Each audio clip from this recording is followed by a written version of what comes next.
I remember thinking COVID must be a very brilliant organism. I mean, this thing is highly transmissible. It can hang out in people and be carried around. And was there anything that gave you, I'll call it a nudge toward believing that it was engineered instead of a natural phenomenon? Yes, I felt very early on in January that this was an engineered virus. And unfortunately, the scientific community decided to say this was SARS like and MERS like. Well, this virus is nothing like SARS or MERS. So it was a highly infectious virus from man going human to human, which was very different than, say, SARS or MERS. And so, in looking at the literature, one of the things I found out, it was in the public domain, but a lot of people didn't look at it.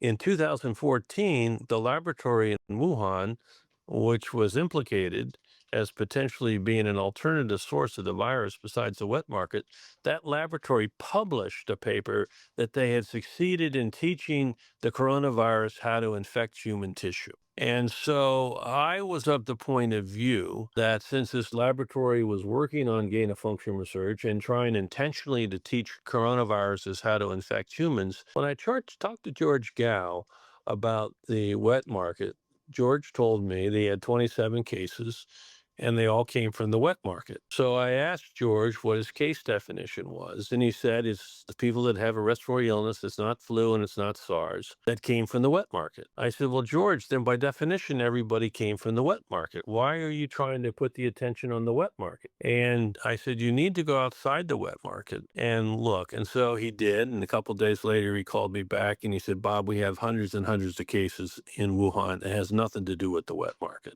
The wet market was a ruse to take the attention away from the laboratory.